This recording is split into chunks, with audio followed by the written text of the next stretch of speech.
So I had the opportunity to really understand, and this message is for those of you who are on a twin flame journey and you are the divine feminine and you have been waiting because this collective has been waiting to hear back um, from their counterpart, their divine masculine.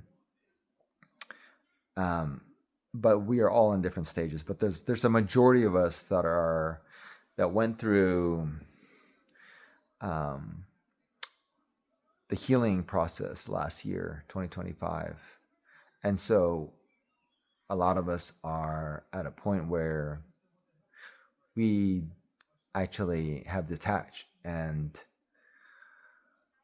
have this feeling of not wanting to unite with our counterpart.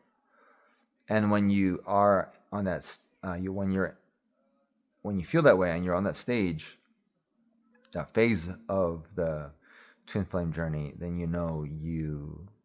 um, you may not have healed, but you definitely have pulled your energy, and you're at that stage where you have the awareness not to chase your counterpart. But have you healed is a different question. Will you, if you were to find another partner, or if you were to get into another relationship, would you, um, would you chase that person again? Would you overgive? And and you're not going to know until you are in a relationship. So that's why I feel like, that's why I say you really don't know if you've healed, if you've learned your lesson until you get into another relationship and that person behaves in the same way. And um, whether or not you're going to draw the line and say, I'm not going to accept bad behavior, inconsistent behavior, wishy-washy behavior, making you an option versus a priority. So you won't know until you are in another relationship and those things come up. And where do you draw your boundaries? Will tell you whether or not you've learned your lesson and you've healed. So,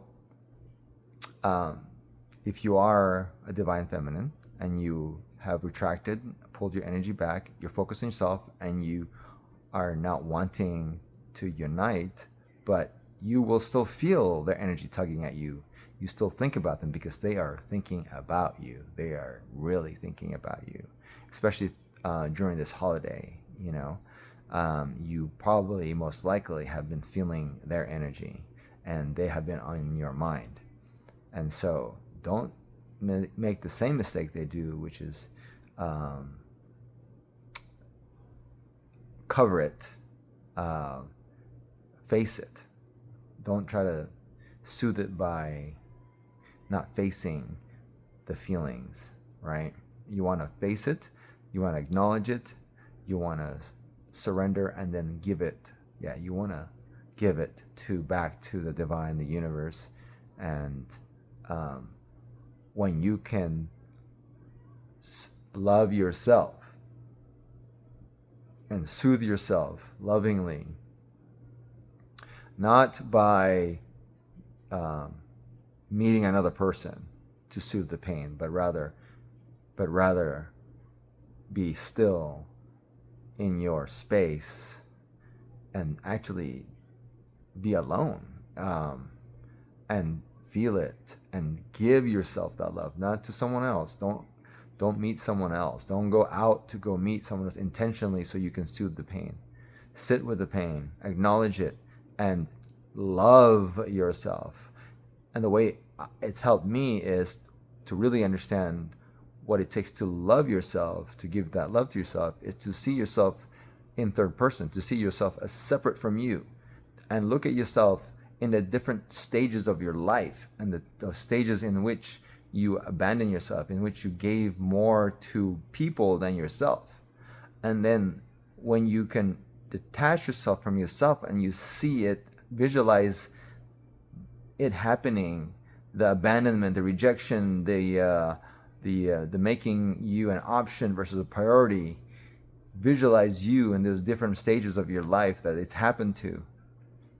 And when you feel this sort of sadness and almost like, I don't want to say pity, but you feel sorry for that person and you want to like give that love, right? When you just like when you have a friend that you really care about and that they have someone they've given their love to someone else and that person like has wronged them and you just want to embrace them, you want to just love them, you want to give them. Do the same thing for yourself. Visualize yourself in the different stages of your life where you did where people did abandon you and rejected you, and give to yourself energetically. Visualize you on the during those different levels of stages in your life. So it's kind of it will be like meditation. It would be like, you would have to go inward, close your eyes, visualize those moments, and see yourself, and energetically just give yourself love. And I do it by like visualizing myself embracing, hugging myself, really tight, and just as I would in real life with someone, a friend, a dear friend that I know is hurting. It's exactly that. Do exactly that. It's like close your eyes, imagine you and being hurt, right? The things that you went through, and just hug yourself energetically and talk to you, that version of you, and give them love. That's truly energetically loving yourself. Going out and doing things on your own, eating out, treating yourself. Yes, those are the 3D ways of loving yourself. But this is the 5D. This is the energetic way. This is the emotional and spiritual way of loving yourself. So I hope this has helped, and I hope you practice this. This is part of my healing practice when I coach people on how to heal themselves and how to give love to themselves. This is what I suggest. This is what we go through, what I help clients go through in healing them from within. All right. Well, I love you. Happy Friday.